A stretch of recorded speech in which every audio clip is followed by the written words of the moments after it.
ಕನ್ನಡ ಜಾಣಜಾಣಿಯರ ನಮಸ್ಕಾರ. ಅನ್ನ ಮತ್ತು ಅಕ್ಷರವನ್ನು ಕೊಟ್ಟು ಸಾಕಿ ಸಲುಹಿದಂಥ ತಾಯ್ತನದ ಕೆಲಸ ಮಾಡಿದಂಥ ಕರ್ನಾಟಕದ ಬಹಳ ದೊಡ್ಡ ಮಠ ಪರಂಪರೆ ಇದೆ. ಆದರೆ ಇವತ್ತು ಎರಡು ಕ್ಷೇತ್ರದಲ್ಲಿ ಮನುಷ್ಯ ತಕ್ಕ ಮಟ್ಟಿಗೆ ಸ್ವಾವಲಂಬನೆಯಾಗಿದ್ದಾನೆ. ಆದರೆ ಆರೋಗ್ಯದ ವಿಚಾರದಲ್ಲಿ ಭಾಳ ಕಷ್ಟ ಇದೆ. ನಿಮಗೆ ಗೊತ್ತಿದೆ, ನವಜಾತ ಶಿಶುಗಳು, ಬಾಣಂತಿಯರು ಇತ್ತೀಚಿನ ಕೆಲವು ವರ್ಷಗಳಿಂದ 25-30% ಕಿಡ್ನಿ ಸಮಸ್ಯೆ ಜಾಸ್ತಿ ಆಗ್ತಿದೆ. ಚಿಕ್ಕ ಚಿಕ್ಕ ವಯಸ್ಸಿಗೆ ಹೃದಯ ಸಂಬಂಧಿ ಕಾಯಿಲೆಗಳು ಬಂದುಬಿಟ್ಟಿದೆ.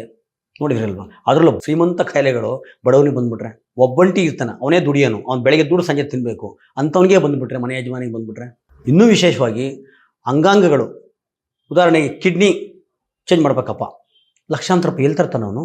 ಆಯಿತು, ಯಾರೋ ಒಬ್ಬರು ಇವತ್ತು ಪ್ರಚಾರ ಮಾಡಿದ್ರು, ಯಾರೋ ದಾನಿಗಳು ಬಂದು ಕೊಟ್ಟರು ಅಂತ ಇಟ್ಕೊಳ್ಳಿ, ದುಡ್ಡನ್ನು ಹೇಳ್ತಾ ಇರೋದು. ಕಿಡ್ನಿ ಕೊಡೋರು ಯಾರು? ಉದಾಹರಣೆ ಕಿಡ್ನಿ ಹೇಳ್ತಾರೆ, ಇನ್ನೂ ಹಲವಾರು ಅಂಗಗಳಿರ್ತವೆ, ಯಾರು ಕೊಡ್ತಾರೆ?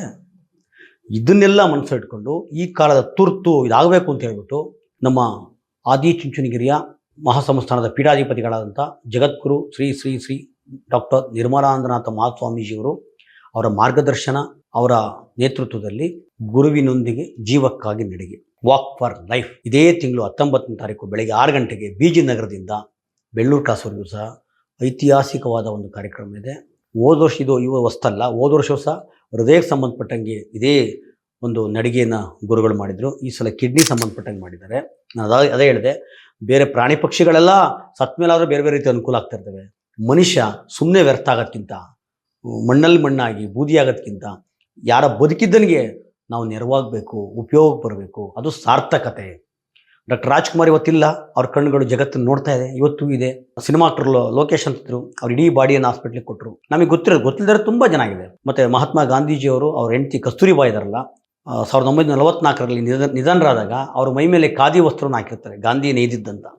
ಅದು ಸುಟ್ಟಾಕಕ್ಕೆ ಹೋದಾಗ ಗಾಂಧಿ ಬೇಡ, ಬದುಕಿದ್ದರ ಕೊಡಿ ನೆರವಾಗಲಿ ಅಂತ. ಈ ಒಂದು ಪ್ರಜ್ಞೆ ನಮಗೆ ಬೆಳೀಲಿ. ಮತ್ತು ಇನ್ನೂ ವಿಶೇಷ ಏನಪ್ಪ ಅಂದರೆ, ಇವತ್ತು ಬೆಂಗಳೂರಂಥ ನಗರಗಳಲ್ಲಿ ನಾವು ಯಾವ ಹಾಸ್ಪಿಟ್ಲು ಮತ್ತೊಂದು ಹೇಳೋಕ್ಕೋಗಲ್ಲ, 100 ರೂಪಾಯಿ ಖರ್ಚಾಗೋದು ಅಲ್ಲಿ 30 ರೂಪಾಯಿ ಖರ್ಚಾಗುತ್ತೆ. ಅಲ್ಲಿ ಅಂದರೆ ಇಲ್ಲಿ 1 ಲಕ್ಷ ಖರ್ಚಾಗುತ್ತೆ ಅಂದರೆ ಅಲ್ಲಿ ಬರೀ 30,000 ಖರ್ಚಾಗುತ್ತೆ. ಇನ್ನೂ ಬಡವರು ಇದ್ದರೆ ಇನ್ನೂ ಬೇರೆ ಬೇರೆ ಥರ ನೆರವು ಖಂಡಿತ ಗುರುಗಳು ಮಾಡೇ ಮಾಡ್ತಾರೆ.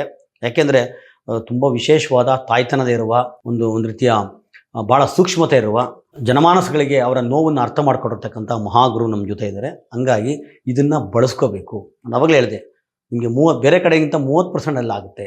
ಇದನ್ನು ದಯವಿಟ್ಟು ಬಳಸ್ಕೊಳ್ಳಿ. ಎಲ್ಲರೂ ಸಹ ಅವತ್ತು ಭಾಗವಹಿಸಿ ಗುರುವಿನೊಂದಿಗೆ ಜೀವಕ್ಕಾಗಿ ನಡೆಯುವಂಥ ಐತಿಹಾಸಿಕ ಕಾರ್ಯಕ್ರಮದಲ್ಲಿ ಎಲ್ಲರೂ ಸಹ ಪಾಲ್ಗೊಳ್ಳೋಣ ಅಂತ ಮಾತು ಮುಗಿಸ್ತೀನಿ. ಜೈ ಶ್ರೀ ಗುರುದೇವ್.